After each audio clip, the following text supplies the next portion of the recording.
우리 함께 사도신경으로 신앙 고백하시겠습니다. 나는 전능하신 아버지 하나님 천지의 창조주를 믿습니다.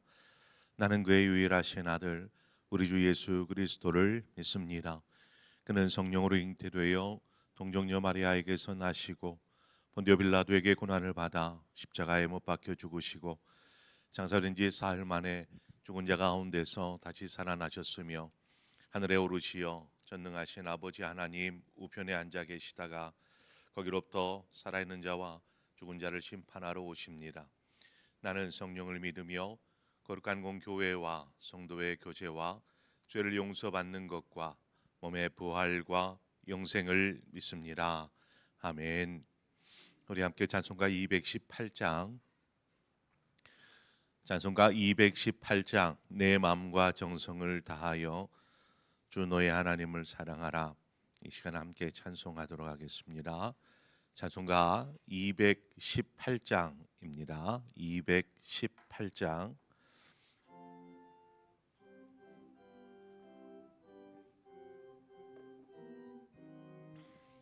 내 마음과 정성을 다하여서 주 너의 하나님을 사랑하라.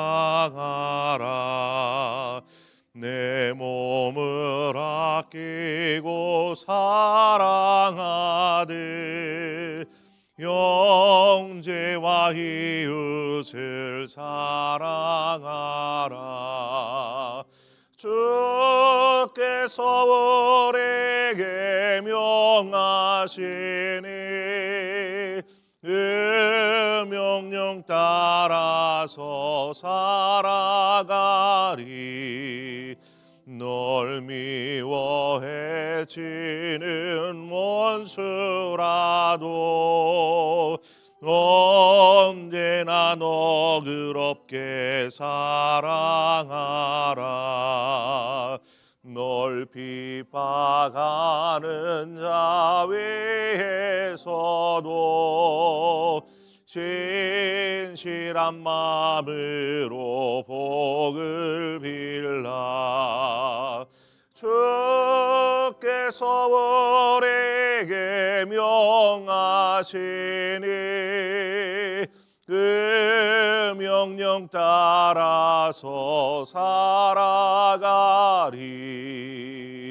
나 항상 주님을 멀리하고 형제를 사랑하지 못하였다. 이러한 죄인을 사랑하사 주께서 몸버려 죽으셨다. 속죄의 큰 사랑 받으니모 내 생명 낮춰 충성하리. 아멘.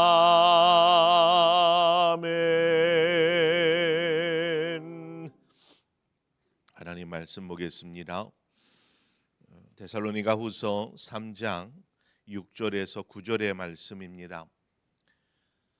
데살로니가 후서 3장 6절에서 9절의 말씀 한 절씩 교독해서 보도록 하겠습니다.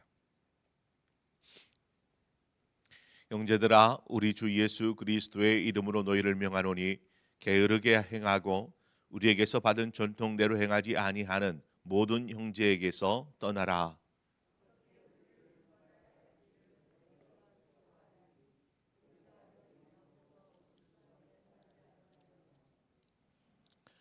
누구에게서든지 음식을 값없이 먹지 않고 오직 수고하고 애써 주야로 일함은 너희 아무에게도 폐를 끼치지 아니하려 함이니.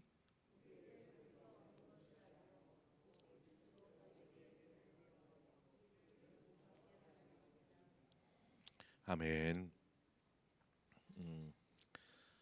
이제 사도 바울이 데살로니가 후서 데살로니가 성도들에게 보내는 두 번째 편지에서 좀 더 강력한 메시지를 이제 그 편지의 말미에 오면서 강력한 메시지를 전하고 있습니다. 6절에서 이야기하듯이 두 가지를 이야기하는데 먼저는 게으르게 행하는 자들에 대한 경고입니다. 게으르게 행하는 자들. 여기서 말하는 게으르다라는 것은 우리가 게으르다라는 말을 사용할 때에는 어떤 사람의 삶의 생활 태도를 이야기할 때 게으르다라는 표현을 씁니다. 그 사람의 생활 태도가 이렇게 그냥 쉽게 게으른 거죠. 그런데 이런 사람의 생활 태도로서 이 게으르다라는 단어를 사용한 것이 아니라 사도 바울이 게으르다라고 말하는 것은 다른 의미에서의 게으름이었습니다. 어떤 게으름이었느냐? 어, 재림에 대한 잘못된 인식, 이해로 인해서 이제 주님이 곧 오신다라는 그 재림에 임박해 있다라는 그런 생각으로 살아가는 사람들을 일컫습니다. 제가 앞서도 그런 얘기를 했던 것처럼 주님이 곧 오신다라고 하면 무슨 가서 일할 필요가 있겠어요? 주님 곧 오시는데. 그래서 생업을 포기하는 것입니다. 이제 주님 곧 오실 테니까 하면서 그냥 아무것도 하지 않고 있는 이러한 상태를 지금 사도 바울이 게으르다라고 이야기한 것입니다. 아무것도 하지 않아요. 만약에 가정의 가장이 가정을 위해서 뭔가 수고를 해야 되는데 수고하기를 거부하는 것입니다. 주님 곧 오실 텐데 주님 곧 오실 텐데 하는 그 마음으로. 그래서 그런 사람들 게으르게 행하는 자들에 대해서 지금 경고하고 있는 것입니다. 여러분 생각해 보세요. 내 옆에 있는 사람이 주님 오신다고 주님 기다린다고 아무것도 하지 않으면 옆에서 바라보는 사람 얼마나 답답하겠습니까? 설령 주님이 곧 오신다, 주님이 내일 오신다라고 할지라도 오늘을 우리는 주어진 삶의 자리에서 맡겨진 책임들을 감당해 가야 하는 것입니다. 그것이 바른 신앙의 태도입니다. 주님께서 하늘로 올라가실 승천하실 때에 모인 사람들이 이제 주님이 이렇게 하늘로 구름 사이로 사라지고 나니까 계속해서 하늘만 멀뚱히 쳐다보고 있었습니다. 그때에 전사들이 나타나서 말하죠. 어찌하여 서서 하늘을 쳐다보느냐? 너희 가운데 하늘로 올려가신 이 예수는 하늘로 올라가심을 본 그대로 오시리라. 이렇게 이야기합니다. 자, 그래서 그 말을 들은 무리들이 이제 이 감람산에서 내려와서 예루살렘으로 돌아갑니다. 예루살렘에 돌아가서 주님께서 승천하시기 전에 하셨던 아버지께서 약속하신 것을 기다리라 하는 말씀, 그 말씀에 순종하여서 예루살렘에 돌아가 그 약속하신 성령을 기다립니다. 자, 이때에 이들이 뭐 하고 있었어요? 이들이 그 감람산에서 내려와서 예루살렘으로 돌아가 다락방에 모입니다. 그리고 저들이 모여서 무엇을 하는지 한번 주목해 보십시오. 사도행전 1장 14절인데 여자들과 예수의 어머니 마리아와 예수의 아우들과 더불어 마음을 같이하여 오로지 기도에 힘쓰니라 이렇게 기록해 놓았습니다. 그러니까 지금 이제 여인들만을 얘기하고 있는데 이 앞에는 뭐 제자들과 다른 무리들이 다 함께 모여서 120명이 되었겠지요. 이 사람들이 예루살렘에 와서는 모여서 함께 기도하는 곳입니다. 그러면 다른 건 다 내팽개치고 기도만 그냥 뭐 알겠습니까? 어떻게 생각하세요? 이때로부터 주님께서 승천하신 이후로부터 시간이 한 일주일 정도가 지나서야 성령님께서 강림하십니다. 오순절에 성령 강림이 있게 됩니다. 그러니까 일주일 동안 내내 금식하면서 기도만 하였을 것 같습니까? 이들이 뭘 했을 것 같아요? 이들이 이제 다락방에 모여 있어 아무것도 하지 않고 그 약속하신 성령님을 기다리면서 기도하는 것처럼 이 구절만을 놓고 보면 그래. 오로지 기도에 힘쓰더라. 그런데 이 다음 내용을 보면은요. 그 120명의 성도들이 모여서 뭘 하냐면 그 다음에 마띠아를 뽑아서 그를 그 가룟 유다, 이제 유다는 스스로 목숨을 끊어서 이제 12명의 제자가 11명이 되어 버렸어요. 그래서 마띠아를 뽑아서 가룟 유다를 대신하여 사도의 자리에 세웁니다. 그 역할을, 그 일을 해요. 아무것도 하지 않은 게 아닙니다. 이건 너무나 중요한 것이었습니다. 초대교회가 시작하는 이 시점에 12명의 사도를 세워서 어떤 신앙의 그 조직 체계를 만든다라는 거 굉장히 중요한 일인 것입니다. 우리도 누군가를 선출하고 뽑는 이 일이 얼마나 중요한 일이에요. 그 중에서도 12명의 사도의 어떤 사도권이라는 것은 굉장히 중요한 것이었습니다. 이 일을 기도하면서 저들이 뽑은 것입니다. 얼마나 중요한 일을 행하고 있어요. 그러니까 이들이 그냥 단순히 기도만 하면서 언제 오시렵니까 성령님 하면서 기다린 것이 아니었어요. 주어진 일들을 하는 것이죠. 뭐 밥은 안 먹겠습니까? 끼니마다 밥 먹고 모여서 기도할 때 기도하고 또 해야만 하는 일들에 있어서 하는 것입니다. 자, 오순절의 성령의 강림 이유를 한번 보죠. 예수님, 성령님께서 오셨어요. 이후에 어떻게 기록? 날마다 마음을 같이하여 성전에 모이기를 힘쓰고, 날마다 마음을 같이해서 성전에 모이기에 힘썼다라는 것입니다. 그러면 매일 매 시간 성전에 모여서 기도하고 뭐 예배하고 뭐 이것만 한 것인가? 이렇게 우리가 생각할 수도 있을 것 같아요. 이 구절만을 보면. 그런데 이들이 뭐 생계를 포기하고 성전에 모인 것만은 아니었어요. 뒤에 이어서 뭐라고 얘기하냐면 집에서 떡을 떼며 기쁨과 순전함으로 그렇게 음식을 먹고 삶을 사는 것. 이제 집이라는 단어가 나오는 것이죠. 초대교회의 삶은, 성도들의 삶은 어떤 그 공동체 중심의 삶이었습니다.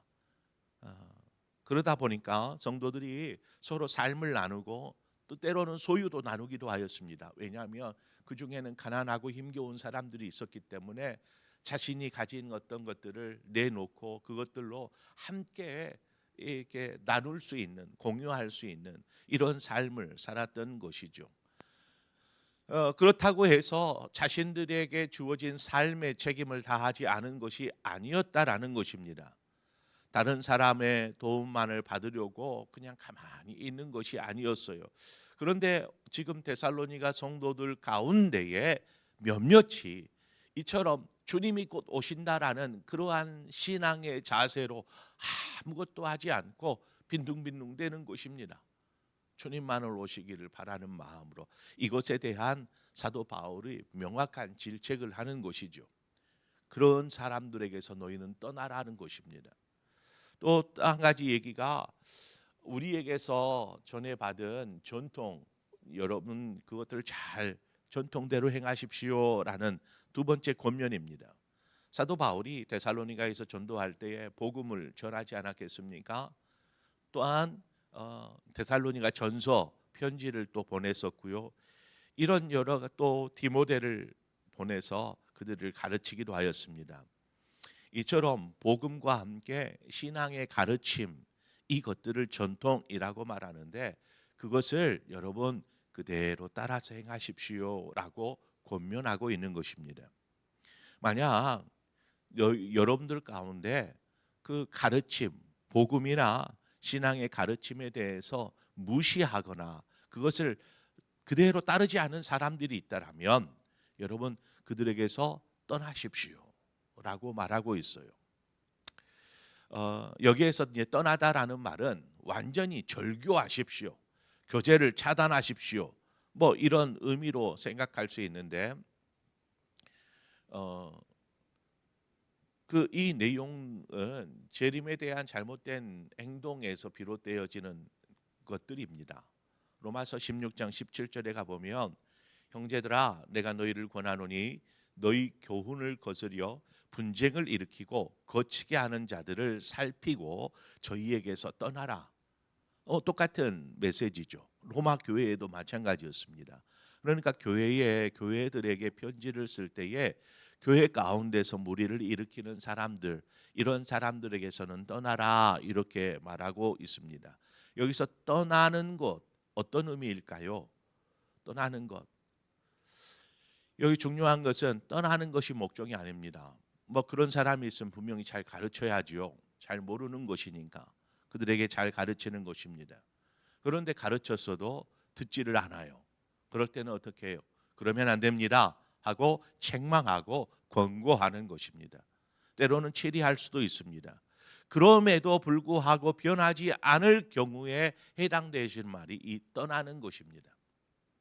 이들을 좀 분리시키라는 것입니다. 그리고 스스로 내가 잘못했구나라고 깨달을 수 있도록 사도 바울이 데살로니가에서 복음을 전할 때에 그냥 무질서하고 혹은 자신의 유익을 구하면서 그렇게 데살로니가에 2주간 머무르지 않았습니다. 8절에 보면 누구에게서든지 음식을 값없이 먹지 않고 오직 수고하고 애써 주야로 일함은 너희 아무에게도 폐를 끼치지 아니하려 함이니. 이제 바울 일행은 이제 복음을 전한 일을 하면서 그냥 무의도식하지 않았습니다. 그냥 복음만 전하고 뭐 다른 사람들이 공급하는 것들을 그냥 받아서 그냥 먹고 이렇게 생활하지 않았다라는 것입니다. 이것은 무엇을 말하냐? 이 사도 바울이 오히려 자신이 생활하고 먹고 하고 하는 모든 일들에 대해서 스스로 밤낮으로 일을 하면서 그것을 벌어서 그것을 사용함으로 누구에게도 도움을 받지 않았다라는 것을 이야기합니다. 신방을 가면 예를 들어서 신방을 가면 성도들이 식사를 대접하는 경우가 생깁니다. 신방을 간 사람이 한두 사람이 아니잖아요. 부교육자들과 제 아내도 가기도 하고 때로는 리더가 가기도 하고 그러면요 4-5명이 그냥 돼요. 4-5명 정도가. 요즘 이제 식당에서 이제 가정에서 이제 이렇게 식사를 준비하기보다는 식당에 가서 이렇게 식사를 하는 경우들이 대부분입니다. 그런데 이제 목사님이 오셨으니까 또 신방하셨으니까 대접한다라는 의미에서 이제 식당을 가는데 그냥 아무 곳이나 안 가요. 그래도 좋은 거 대접하겠다라는 그 마음으로 비싼 데 가가지고 대접하려고 그래요. 평소에 가족들이랑은 외식도 하지 않으면서 목사님 왔다고 대접해야겠다고 그렇게 이렇게 쓰는 거예요. 제가 뭐 왜 그걸 모르겠습니까? 그래서 될 수 있으면 점심 시간을 피합니다. 점심 이후에 하든지 아니면 일찍이 하든지. 근데 한 10시쯤에 하나 하면은요 11시쯤에 끝나면 그때라도 식사하러 가자고 얘기를 해요. 여하튼 될 수 있으면 성도들이 이 부담감 갖지 않도록 하려고 이 시간을 피하려고 합니다. 사도 바울이 지금 성도들에게 좀 피해를 주지 않기 위해서 지금 당신들이 복음 전하는 나와 내 일행들을 좀 돌보고 이러한 일들을 할 수 있지만 우리가 당신들에게 피해 주지 않겠습니다 하는 마음으로 밤낮으로 일하고 또 시간 되면 가서 복음을 전하고 가르치는 일들을 하였더라 하는 것입니다. 자, 여러분 이것을 어떻게 우리가 생각해 보아야 할까요? 사도 바울이 마게도니아의 첫 성인 빌립보에 왔을 때에 그곳에서 여인들 중에 복음을 전하다가 자주 옷감 장사를 하는 루디아라는 여인을 만납니다. 그러 이 여인이 그 사도 바울과 일행의 모든 필요를 공급하여 줍니다. 저희 집에 와서 묵으십시오. 먹고 자고 하는 모든 것들은 제가 공급하겠습니다. 루디아는 그렇게 할 만한 재력을 가지고 있는 여인이었습니다. 그래서 사도 바울이 빌립보에 가서 이 루디아의 집에 들어가서 그곳에 기거하면서 그곳을 중심으로 복음을 전하기 시작하고, 후에 빌립보에 교회가 세워질 때 바로 이 루디아의 집에서 교회가 세워지는 곳입니다. 이처럼 충분히 이 루디아로부터 생활을 공급받았어요. 그런데 이 데살로니가에 있을 때, 오늘 말씀에서와 같이 데살로니가에서 복음을 전할 때에는 그 누구에게도 필요를 공급받지 못했다라는 것입니다. 고린도 교회에도 마찬가지였어요. 고린도에서 복음을 전할 때에도 그가 누구에게 이렇게 그 공급을 받지 않았어요. 스스로 장막 만드는 일들을 하고 그것으로 수입을 얻어서 자신의 생활비로 사용하면서 복음을 전했던 것입니다. 데살로니가에서도 마찬가지였어요. 자, 그러면 이처럼 그가 자비량으로 자신의 필요를 채워가면서 복음 사역을 감당하는 경우와, 그렇지 않고 누군가에게 필요를 공급받아서 그렇게 복음 사역을 하는 경우들이 나누어지는 것을 우리는 볼 수 있습니다. 아마도 데살로니가 교회의 성도들이나 고린도 교회의 성도들의 처지 상황들이 아마도 어려운 처지의 사람들이었을 거라고 보여집니다. 가난하거나 이런 사람들, 그렇잖아요. 복음을 전하면 막 저 고위직의 사람들이 나 예수 믿을게 하지 않잖아요. 왜요? 나 예수 없이도 잘 살 수 있으니까. 가난한 사람들, 의지할 것 없는 사람들, 소외된 사람들이 복음을 전할 때 먼저 주께로 돌아옵니다. 그러니까 데살로니가의 성도들의 삶의 형편들이 너무나 좋지 않은 상황이었다라는 거죠. 그래서 사도 바울이 내가 이들에게서 뭔가를 받을 것이 아니라 내 스스로 힘을 다해서 일하고 그것으로 내가 생활을 해야겠다라고 결정한 것이죠. 9절에서 보면 그렇습니다. 우리에게 권리가 없는 것이 아니요, 즉 주님께서도 말씀하셨어요. 복음을 위해 사역하는 사람들은 그 믿는 자들이 그들의 필요를 공급해 줄 수 있도록 하셨습니다. 그렇게 하라. 그래서 사도 바울이 얘기해요. 내가 권리가 없는 것이 아닙니다. 당신들이 이 사역자들을 공급하고 저들의 필요를 채워주는 것은 당신들의 의무고 우리는 그런 권리가 있습니다. 그렇지만 라고 얘기를 하는 거예요. 오직 스스로 너희에게 본을 보여서 우리를 본받게 하려 합니다. 본을 보였다라는 것입니다. 삶의 자리에서 성실하게 최선을 다해서 열심히 살았다라는 것입니다.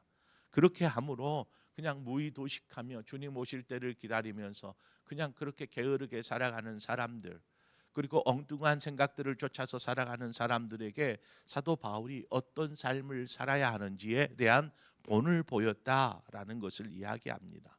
사도 바울은 자신의 삶을 통해서 성도들에게 그리스도인의 삶이 무엇인지를 가르치는 것만이 아니라 그냥 삶으로 본을 보였다라는 거죠. 행동으로 본을 보였다. 스스로를 절제하고 또 때로는 자기 권리를 포기해 가면서 그렇게 믿음 안에 섰다라는 것입니다. 자, 우리도 삶의 자리에서 누군가에게 신앙의 어떤 본이 되어야 할 줄 믿습니다. 심지어 그냥 자녀들에게 아버지처럼, 어머니처럼, 혹은 성도들에게, 혹은 삶의 자리에서 사람들에게 그리스도인은 저래야지 하는 삶의 본, 신앙의 본. 우리는 오늘 사도 바울의 모습과 같이 그렇게 할 수는 없을지 모르지만 우리에게 주어진 삶의 자리에서 최선을 다할 뿐만 아니라 또 그렇다고 해서 우리의 삶의 우선순위를 그런 세상의 것에 두라는 소리가 아닙니다. 우리는 하나님께 두어야 합니다. 바른 신앙입니다. 하나님께 두되 우리의 삶의 자리에서 충실하게 또 성실하게 주어진 일들을 감당하고 또 주의 영광을 위해서 살아가는 삶을 살아야 할 줄 믿습니다. 그런 삶을 사시는 저와 여러분 되시기를 바랍니다. 기도하겠습니다. 좋으신 하나님 아버지, 우리가 조금만 잘못된 신앙을 갖게 되면 엉뚱하게 자신이 생각하는, 자신이 믿고 있는 것이 옳다라고 생각하고 잘못된 길에 들어서 버리는 경우들을 너무나 잘 보게 됩니다. 우리가 바른 신앙에 서게 하여 주시고 말씀 안에 깨어 있게 하여 주시옵소서. 그래서 우리의 신앙이 하나님 보시기에 기뻐하는 신앙, 삶이 되어지게 하여 주시기를 원합니다. 그래서 우리에게 주어진 삶의 자리에서도 우리가 최선을 다할 뿐만 아니라 무엇보다도 우리의 삶의 우선순위가 어디에 있는지를 분명히 깨닫고 또 그렇게 우리가 주어진 역할들을 잘 감당할 수 있도록 인도하여 주옵소서. 예수님의 이름으로 기도합니다. 아멘. 오늘 말씀을 생각하시면서 함께 기도하시고 특별히 오늘 우리 나창선 집사님께서 수술을 하십니다. 뭐 자세한 내용은 말씀드릴 수 없고 이제 좀 혹이 좀 발견이 되었는데 이 혹이 암일 가능성이 크다라는 그런, 그래서 오늘 우선은 이제 수술을 해봐야 할 것 같다라고 해서 이제 병원에 갔다 왔는데 여러분들 오늘 수술 한 5개나 진행이 될 것 같아요.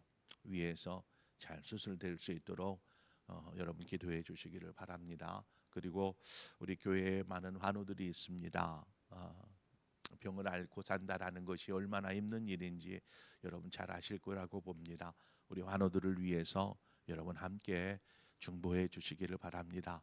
이들이 낙심하지 않도록, 좌절하지 않도록 믿음 안에서 꿋꿋하게 이겨낼 수 있도록, 그리고 하나님께서 왜 이런 일들을 행하시는지를 그 마음을 알아가는 시간들이 될 수 있도록 우리 환우들을 위해서 여러분 기도해 주시고 또 12월 한 달을 위해서 여러분 함께 기도해 주시기를 바랍니다. 그리고 여러분 각자의 기도의 제목으로 기도하시다 자유롭게 돌아가시겠습니다. 함께 기도하겠습니다. 하나님 아버지의 은혜를 감사합니다. 말씀을 통하여서 우리의 신앙의 삶이 얼마나 한하였는지, 우리가 말씀 앞에 바른 신앙을 갖지 못하며 우리가 때론 잘못된